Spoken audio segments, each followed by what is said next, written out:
Welcome back to Monday Mornings with the McPherson sisters. I'm Megan. And I'm Jennifer. And today we have Minka on. Our little helper. Our little foreman for the day. So I had a bright idea. And what I did is I went on to Craigslist and I found this old mahogany dresser. I got a super good deal on it.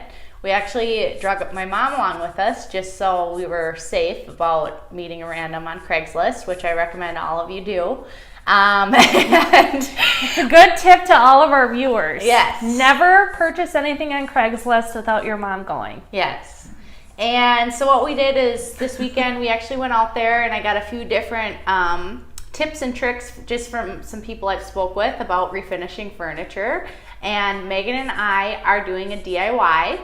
We are refinishing the desk, this old mahogany desk, into a black, modern, classy workspace for our new at-home office. So yes, we're super excited, and we feel like this DIY project specifically is something that all of our viewers could easily do at home. It's been a little bit of a learning curve for us because we weren't sure on what products and everything to use, so we thought that it would be a really fun segment to do since obviously DIY projects are a huge part of real estate, and just kind of adding some fun space to your home. Maybe you have like an older bookshelf that you're thinking about throwing away or something like that. So this will just kind of revamp, give it that little modern edge that maybe your space at home is looking for.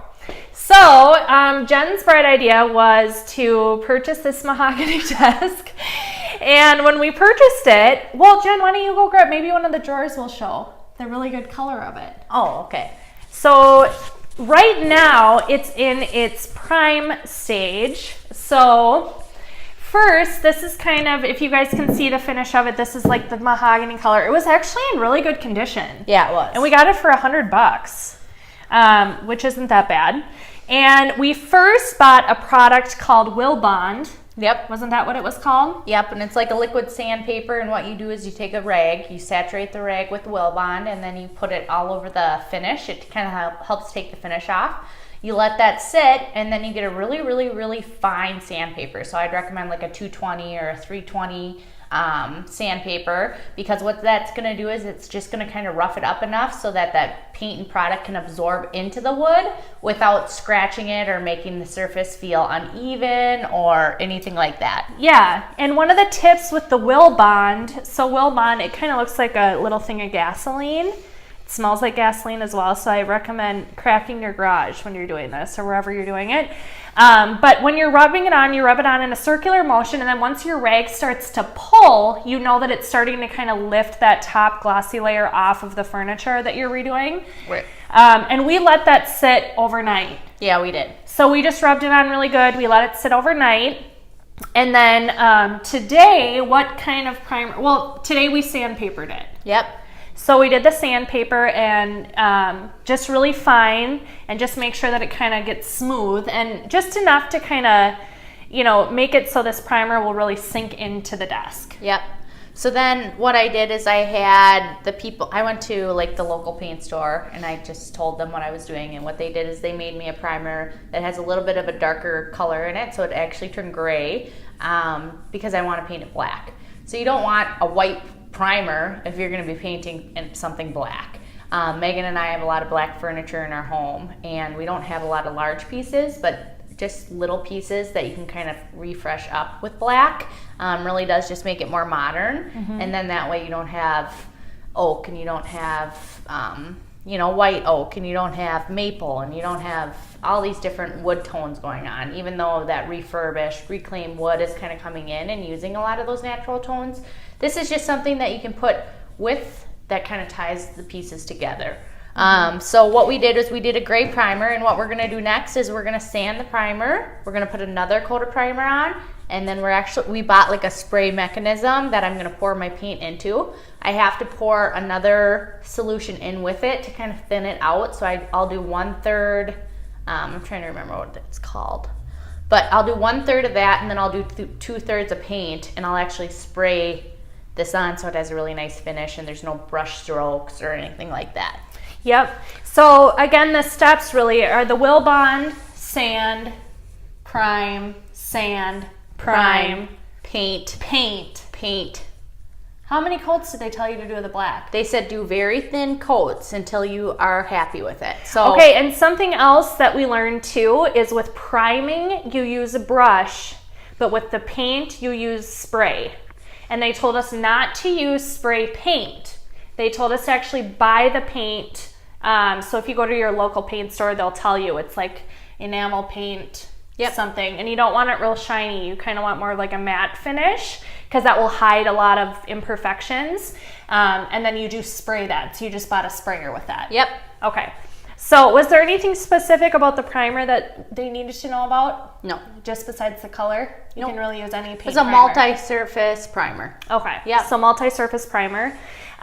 So today, now this primer is just kind of drying. It's almost, I mean, it's pretty close to dry. Yeah, it is. We literally just got done priming it. So now we're going to take the sandpaper and we'll sand, prime it again. And then are we just supposed to leave it overnight? Yep, until it's completely dry, and then we'll go ahead and start painting. So that's the exciting part. Yeah. And maybe we'll show a clip next week of what it looks like. Well, and we'll post pictures and stuff too. Up in the loft. Yeah, of it up in our office space, so it's when it's ready to go. But something else that we're doing too is we took off the hardware that was on the front of all of the desk drawers, and they were kind of like that old school brass. Yep. But they were pretty. Yeah. And we're just gonna buy like the rounded silver little pull-out ones to just really make it more modern, and kind of look more up to date. So definitely a fun thing that you can do, like we said, with really any pieces of furniture in your home that you're just thinking about getting rid of. Or if you want a new piece of furniture, Craigslist is amazing. You know, look on Craigslist and find something to add some character to your home and just have fun with it. Fall's a fun time. Yeah. It's literally 80 degrees outside today and we've been dripping in sweat in our garage, but fall's a good time for projects. Yeah, and I mean, even just making our loft into an office space is just going to look like more usable square footage. Is really the point of doing something like this. And, you know, it'll be a nice area for Megan and I to utilize and work from home, and, you know, have a nice piece of furniture to put up there that makes it look really nice and kind of makes it accentuate the loft, where before it was just kind of my spa area and looked kind of, you know, so small. So we're gonna kind of spice it up. So stay tuned for next week. Thank you very much for joining us. Mika says thank you for joining us. Yes, and she's in her stroller. For those of you that don't know, she's handicapped, so we push her around in her stroller. we'd also like to thank our producer, Nicole Cook, today for stepping in when our assistant's out of town. She did a fantastic job. Yep. So, thanks, Nick. and yeah. Thanks for tuning in, everyone. If you have any questions, be sure to tweet us at McPherson Homes. Otherwise, you can contact us on Facebook. If you have any other questions about DIY projects or what you could do with an unusable space in your home right now, Megan and I would be happy to give you some ideas, and we'll let you know. Yeah, absolutely. Thanks so much for tuning in. We'll see you next week.